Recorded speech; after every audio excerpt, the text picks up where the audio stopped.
Hello friends, இன்றைக்கி நம்ம பார்க்க போகிறது ரொம்பவே சூப்பராக வெள்ளை வெள்ளேர்னு நம்ம பணியாரம் எப்படி செய்யுதுன்னு பார்க்க போகிறோம். இது வரைக்கும் இந்த மாதிரி டேஸ்ட்டில் நீங்கள் பணியாரம் சாப்பிடல அப்படின்னா கண்டிப்பாக ஒரு முறை ட்ரை பண்ணி பாருங்கள். இது ரொம்பவே சாஃப்டாக இருக்கும், சாப்பிட்றதுக்கும் சுவையாகவும் இருக்கும். வீட்டில் இருக்கிற எல்லாரும் விரும்பி சாப்பிடுவாங்க.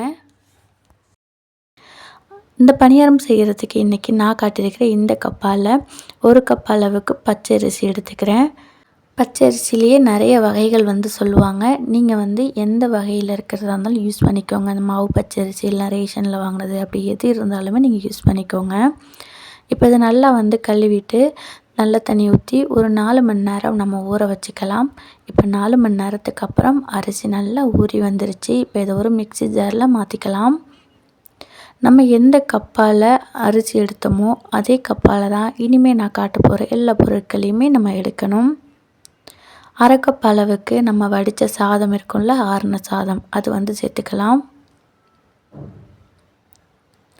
இது கூடவே 1/2 கப் அளவுக்கு நல்லா துருவிய தேங்காய், மேலே அந்த கருப்பு ஓடெல்லாம் இல்லாமல் நல்லா வெள்ளை வெள்ளேர்னு துருவி எடுத்துக்கோங்க. தோல் சேர்ந்துச்சுன்னா கலர் மாறிடும். அது மட்டும் இல்லாமல் தேங்காய் யூஸ் பண்ணும்பொழுது நல்லா ஃப்ரெஷ்ஷாக உடைச்ச தேங்காய் யூஸ் பண்ணிக்கோங்க. நம்ம ஆல்ரெடி உடச்சி ஃப்ரீசர்லேயோ ஃப்ரிட்ஜ்லேயோ வச்ச தேங்காய் யூஸ் பண்ணோன்னா டேஸ்ட் அந்த அளவுக்கு நல்லா இருக்காது. 1/2 கப் அளவுக்கு நான் தேங்காய் துருவல் சேர்த்துக்கிறேன்.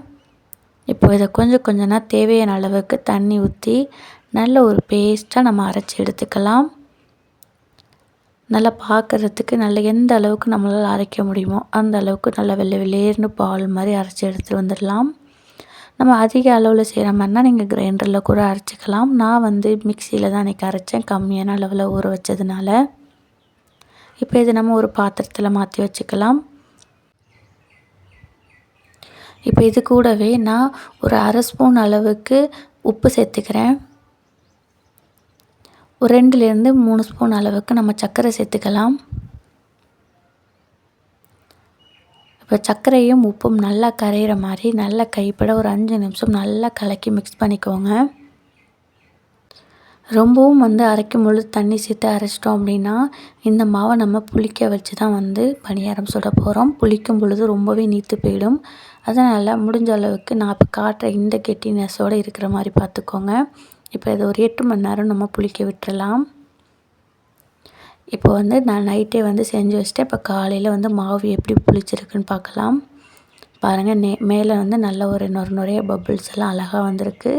முன்னாடி காட்டினதை விட மாவு இன்னும் கொஞ்சம் டைட்டாக இருக்கும்.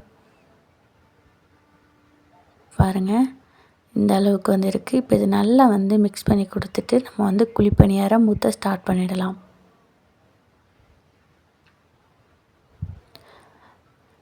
மாவு கரெக்டான அளவில் நமக்கு தயாராகிடுச்சு. இனிமேல் தண்ணி எதுவும் சேர்க்க வேண்டாம். இட்லி மாவுக்கும் ஆப்ப மாவுக்கும் நடுவில் இருக்கிற மாதிரி நான் கரைச்சி எடுத்துக்கிட்டேன்.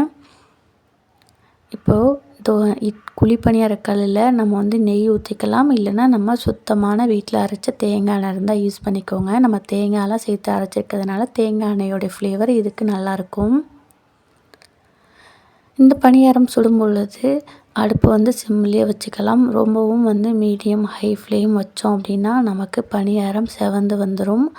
நம்ம இது ஒயிட்டாக சாப்பிடும் பொழுது பார்க்குறதுக்கு நல்ல ஒரு அட்ராக்டிவாக இருக்கும். அதனால் சிம்லேயே வச்சு வேக வச்சோம் அப்படின்னா கலர் மாறாமல் இருக்கும். ஒரு பக்கத்து நல்லா வெந்து மாவு மேலே எலும்பி வந்ததும் இன்னொரு பக்கட்டும் நல்லா வேக வச்சுக்கலாம். இந்த பணியாரம் சும்மாவே நம்ம தேங்காய் சர்க்கரையெல்லாம் போட்டு செஞ்சுருக்கிறதுனால சாப்பிட்றதுக்கு ரொம்பவே நல்லாயிருக்கும். அது மட்டும் இல்லை, நம்ம எந்த ஒரு ஆப்ப சோடா மாவெல்லாம் சேர்க்காமல் ரொம்பவே சாஃப்டாக இருக்கும். ஒருவேளை தேவைப்பட்டால் தக்காளி சட்னி இல்லை தேங்காய் சட்னி கூட நீங்கள் அரைச்சி யூஸ் பண்ணிக்கலாம். இது வரைக்கும் நீங்கள் இந்த மாதிரி பணியாரம் செய்யலை அப்படின்னா கண்டிப்பாக ஒரு முறை செஞ்சு சாப்பிட்டு பாருங்கள். ரொம்பவே சூப்பராக இருக்கும் டேஸ்ட்டு. இவ்வளோ நேரம் வீடியோ பார்த்தவங்க எல்லாருக்குமே ரொம்பவே நன்றி. இந்த வீடியோ உங்களுக்கு பிடிச்சிருந்தா சின்னதாக ஒரு லைக் பண்ணுங்கள். ஃப்ரெண்ட்ஸ் அண்ட் ஃபேமிலி கூட ஷேர் பண்ணுங்கள். தேங்க்யூ ஃபார் வாட்சிங்.